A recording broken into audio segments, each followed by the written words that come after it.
Hi guys, and welcome back to Number 9 Farms. Today we're going to be dehydrating some potatoes. And this year, if you knew me, if you know of us, whatever, you would know that we got 375 pounds of potatoes. And the first ones that I got out of the bags, don't even say it. I'm not. Okay. He always says the bigs. Practicing my Uper. Yeah. So, anyways, there's some right here. A few of these from our bags have started to sprout, which of course next year would make great seed potatoes. So, you know, that process will still happen because I can't do all of the 375 pounds. And I have tried to give some to my daughter. I've tried to get some to my son, everybody. And like everybody that I know, I'm like, please come get some of these potatoes. And like everybody's like, no, we don't want your potatoes. We don't want your potatoes. But seriously, I can see why. Down at the Christ Market, yeah, they are $1.99 for a 10-pound bag here. Yeah, they're really cheap. So carrots, apples, everything's cheap. It's really reasonable. So I mean, extremely reasonable if you ask me. But anyway, so today what we're going to do is we're going to get them washed because you can see they're really dirty, and you want to keep the dirt on them once you've dug them. That way it helps to with the skin and the fact that they don't deteriorate as fast.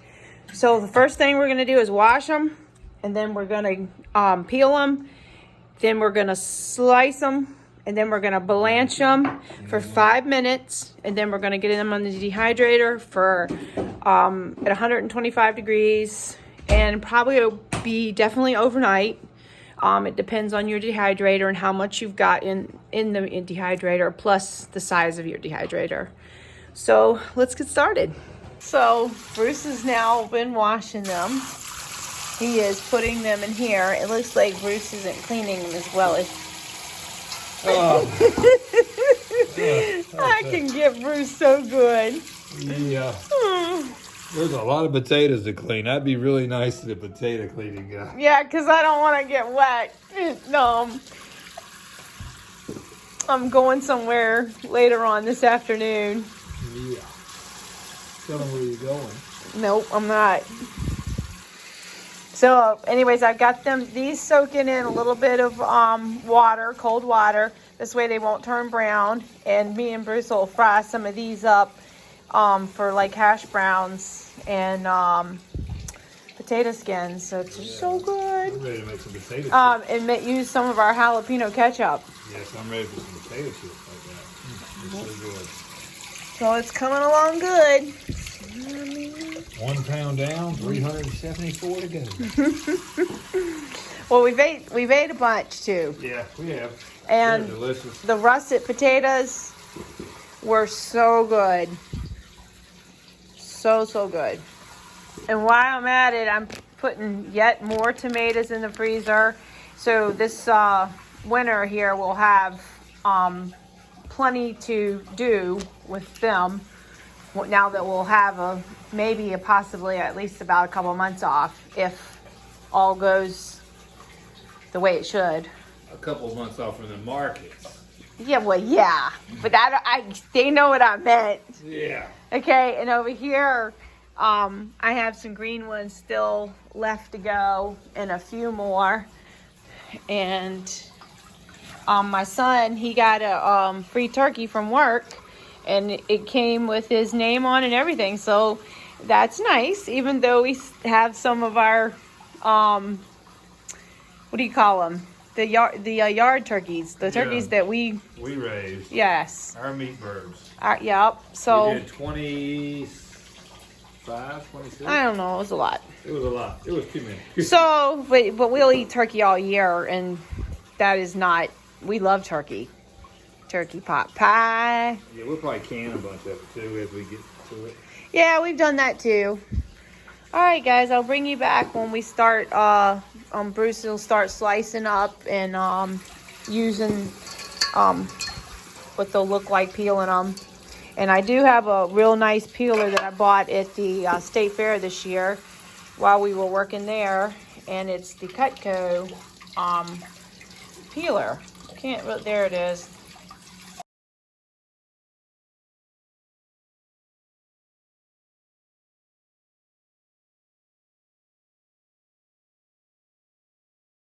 Alright guys, so as you saw how I peeled the potatoes, but also I wanted to make sure you know that if you need to peel the potatoes with one of the tools, that can be done as well. So, but that apple peeler is so easy to use, and it makes kind of like the shoestring potato skins. And if you wanted to, you could run it through with the apple core part, and you could make like a like what do they call it, curly fries. Yeah. Curly fries. So you could make like the curly fries with it, and they're absolutely delicious. So but anyways, I'm gonna get the rest of these peeled with, but I use this mostly for the part that would be for peeling the pieces that, like, where the core or apple core, I mean the apple peeler could not get to because it was a rough edge, or it was a really indented or funky shaped potato. But we enjoyed getting some of those funky shaped ones. One of them was an actual Y, and Skylar helped us dig the potatoes, so it was really cool to see. And this does have the little remover of the eye scooper, if you happen to have one of those left on your potatoes, and it works really well.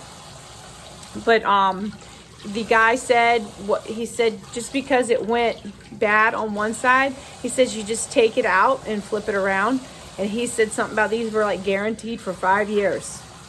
So if you peel a lot of potatoes, Cutco peeler is worth the money.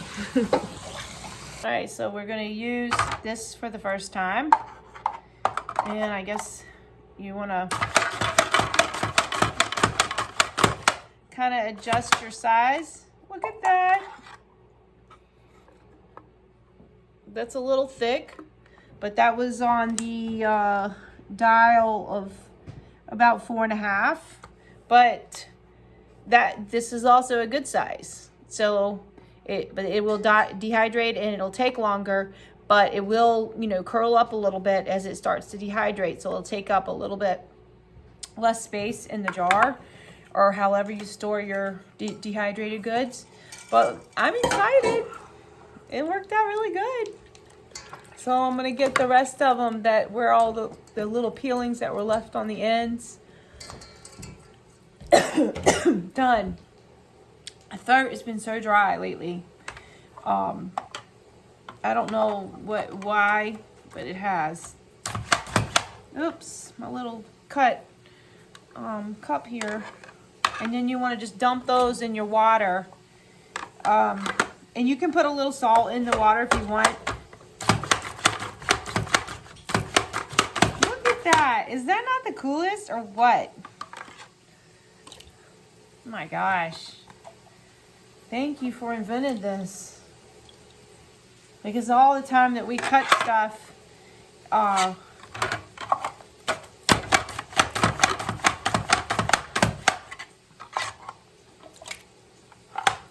and I'll show you the box.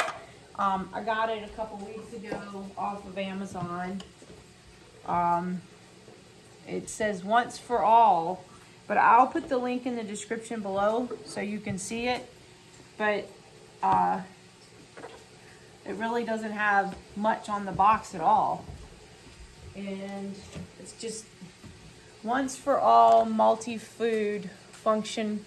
This is the little pamphlet that came with it, with directions and such.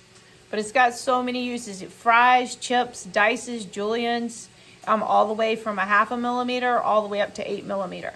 And that's like the size I usually do, like the pickles. So I'm gonna be taking this to the kitchen next time and try it out. So, and if it works, it stays there.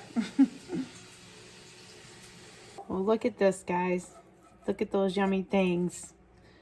I tell ya, my fingers, ugh.